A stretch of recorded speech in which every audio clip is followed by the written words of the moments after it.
Hi, Anita dwi, a dyma Wil Wiwar Goch. Hi, I'm Anita, and this is Wil Wiwar Goch. Wiwar Goch, that's red squirrel to you. And as red squirrels are, he's a little bit shy. So he'll be talking to me quietly. And as he's a Welsh red squirrel, he's going to be talking to me in Welsh. But don't worry, I'll help you if you don't understand. Bear? Oh, iawn, mi nai.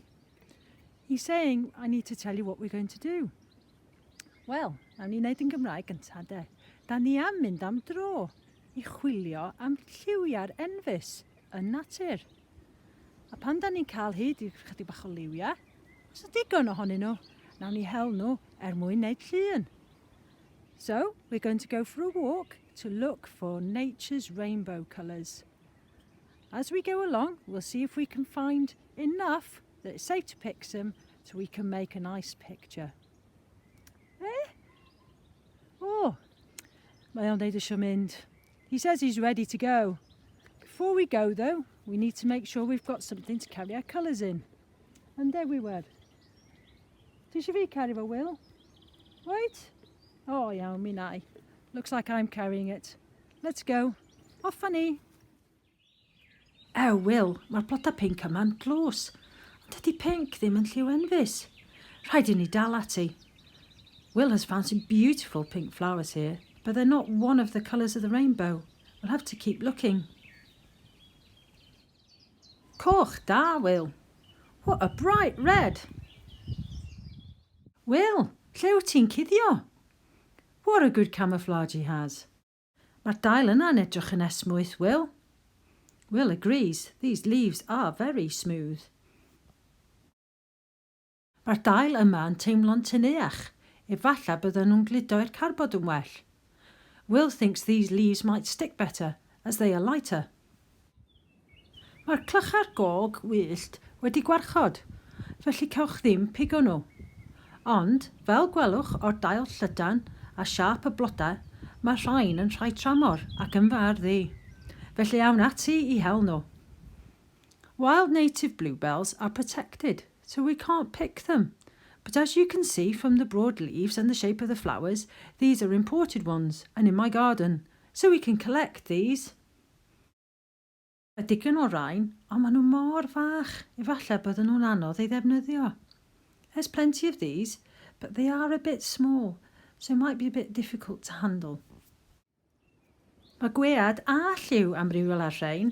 Ewch ati I deimlo nhw, ond cofiwch, olchi dwylo cyn cyffwrdd eich wyneb. These have different textures and colours. Do feel them, but wash your hands before you touch your face.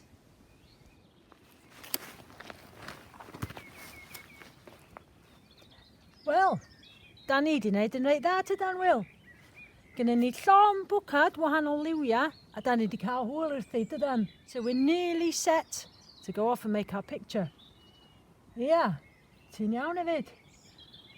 Wil yn deud da ni angen golchi dwylo ni cyn I ni estyn y cardboard ar glyd.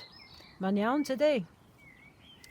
Wil was just reminding me we need to go and wash our hands before we go and get the cardboard and the glue out.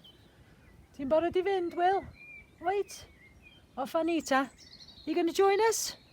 Come on then. Yn dibynnu ar pa fath o lun hoffech chi wneud, efallai byddwch chi eisiau pensilio patrwm Enfys, neu osod y lliwiau ar y carbod cyn gludo nhw yn I le.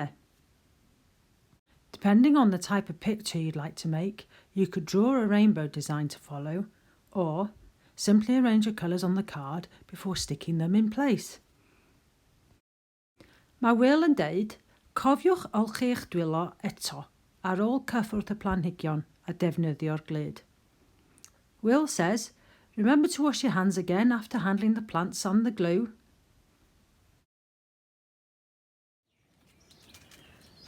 Wel, all sydd angen wneud ar ôl gorffen ydy cymryd llun mwyn rhannu ar Facebook ac wrth gwrs rhoi yn y ffenest fel bod pawb arall yn gallu mwynhau. So, all there is to do once you've finished the picture is take a photo of it and share it with us on Facebook. and to put it in the window so that other people can enjoy it. A Will a Finna yn gobeithio bod chi wedi mwynhau'r gweithgaredd, gyfalle nhw'n i weld chi eto cyn hir. Will and I both hope that you enjoyed the activity and we look forward to seeing you again soon. Goodbye from Will, goodbye from me. Hwyl!